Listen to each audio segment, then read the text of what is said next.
Hello, ngay thatu le clear tu te group chung kwa zong te in zava in chibai vek ule hey a handwriting hi akut zia hi chekhop maya hey mi bo lal kung pui kum som thum pasari fit nga le in chili nilai thotram dt and zia zom put lo turan hi ni sari tlai ba a chuak kha alo la ho lowa tlai ba a hriat thiam ngai ruat thiam thei tho ma se hetiang lutuka chia hi chon zia lo tha chumi siam that dan edit dan te kha kan han sei le do na hei ta pan det ni sari ti rongot hi ni sari chu kum khata hen vui som pa ni a oma eng tik khange niang ti kha ngai ruat thiam ahara mase kan ngai tu a thama sa kha nilai tho tran ti po hi ninga ni ti in lamila adik zoka ninga ni ti kha nilai tho tran hi chungai jam thea det ni sari ti hi chon tun thla hi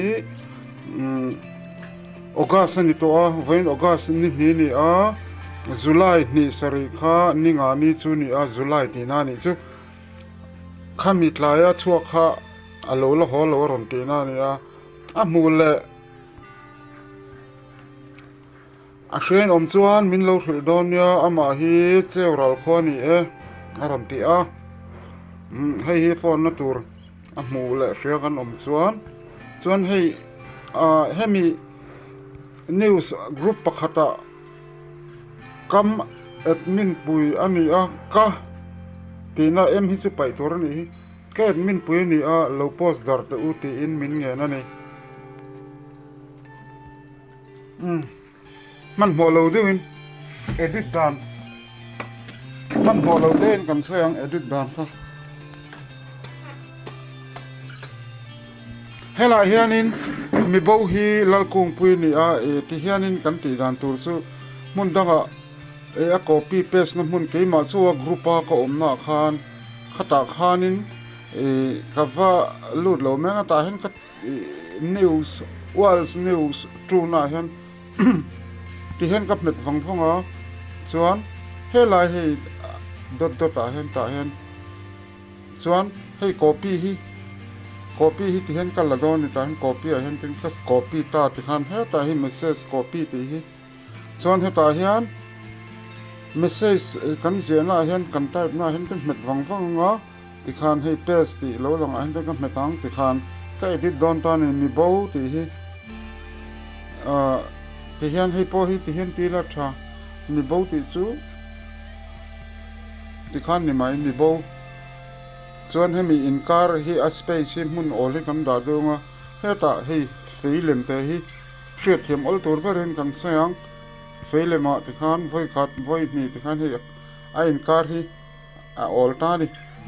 lal kung pui kum ti po hi ti hian ti khan lo en mai ula sei vak lovin ti khan ke kum ke pui kan da ke lian kha ma se la hen chuanin ti hian ni mai kum sam thum pasari fit ti po hi kan ngai dam me nga ti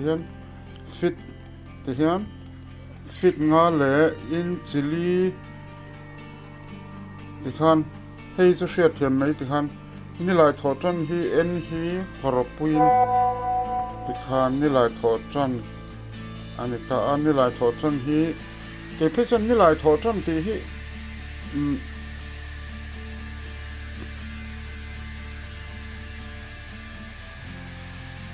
nilai thotran ti hi ninga ni ti in kada thena ni sari zia dan kha ti khan then ni sari kan da photanga chuan ni sari chu nilai thotran kha kan thai che to a nilai thotran ninga ni kha thama sa kha ni a July tha kha ni ten kan tianga July hian akum za po hi da tur kumzat kan dalo chuan somni pathum kumza hi kan dalo chuan in zulai hi sari hi kumtin hian om ani ti kha kan share chu a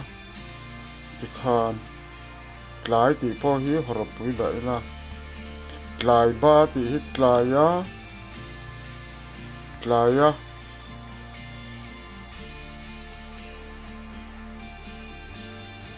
ela hen achuak ti po hi dul ten horapin da tela achuak kha alo la ho lowa alo la ho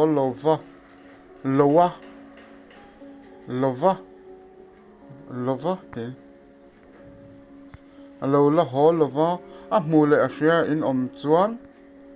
koma min lo HCR ta hian r da tur HCR e fil donya ta po hemi hi in nei se ta ti lo tur in kar hi ten donya ti le ama in kar kha space te kha da ve zo tur ama hi seural khwa ani e ti khan ti hian hi alo mule om sin she chon hemi phone number a hian kudura hian contact kan tianga ti hian a contact na tur kha avas phone na tur kha ni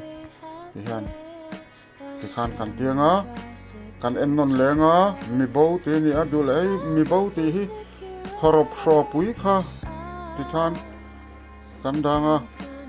ti khan hi fro tapuk mai an lal kung pui kum samthum pasari fit nga le in chili ani a sanjong ni sari julai sang ni somni pathum tlaya achuak kha alo ho lova a mule a hriain om chuan min lo hril don nia ama hi cheural khwani e ti khan ti hen chun a hriat thiam thei ta ni hen kan sen photanga chumi kan sen chu ti hian kan copy le photang hela he copy hi ka hen ka copy le ta he te copy message satia chuan ka copy message ka hi chu sarjat fana hi chu lo delete for everyone free photang ti khanin ka copy free phota het zialak lo lai tak ania hai chu ka lo delete free maya zat fana ayat message chu chuanin helai khanin kan copy to kha kan la chok la do ni ta hin met le wanga hi paste ya hian ti khan paste a chuan hi helai ten pin le ma hian kan lu tang chuan heta gallery kan lut le ang chuan news hei ta hi om ta ni hi chen tami hi ti khan heta hen kan sen lenga ti khan caption kha a caption a chip chuan ka ti me a chip chuan thalak chip chuan kha mi zo tonga da ve zel kan du a nga ti khanin hei lai keima siamani lo abial pa ron post kan lo forward ani a ti han a tha ne ama siamani long terin theina khachu me he te forward da te intia forward da thi chu ama siamani lo ti kha hriat me chun kan like sang ti khan like kan teng ole khan injurtirna edit dante kan injurtirna khachu kan du tok photang hei minute kwa alo rele ta a hoi enge ron ti le angai angin karon forward ani kha o te ten kan chang let le anga ole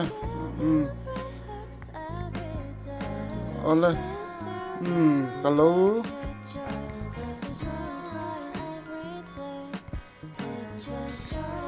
cái po cái giặc sol tre pa he ti han giặc sol he ola nghe mo han giặc sol pal se hi chu ki po ka nei ve tho man ho phe chon hello edit chat to han to man ho do han giặc pur chuanin kan giặc sol ve tho ni phone kha edit le thei dan om zela he ti han edit dana kha ti han ka du tok mai do na ma se ril ro alo lang le hi ole ka lo edit thale ka lo edit that to hi delete kher lo le a hnuaya ati digna da kher lo hen ama hen ten met wang ila ti khan heta atung zonga dot thia te hen ti khan hei hete edit ti hi ta hen ti khan tuna ka zia zo che kha delete me si lo hnuai a than pa a digna da lem lo khan ole ka lo edit that to ti kha ti han emoji te po kha ten kan lo da bel le du ta ti khan kan tianga heta nui mel kha ti khan hei lai poi o le ti hi zia zom chon o le tui fingre ta te luya te o le ang kha ang tari o le ti tai la kan dik ome un ti khan kalau edit tha dule zirtir na ni wangin vek kalau edit tha vek vek vek thavek to te khan kalau edit thavek to kha he te al thavek te khan hey te khan edit ti kha la te khan lai mi he ko na hey hian hey edited ti om ta kha heta edited ta om khan chonin ka zia to sa kha rang deuhin ka adik lo ti ka hmuwa ka edit le ta ti na ni chuan aran react ta ole a sei to ti khan kan tha thiam thong chu mo du to ang ka lo me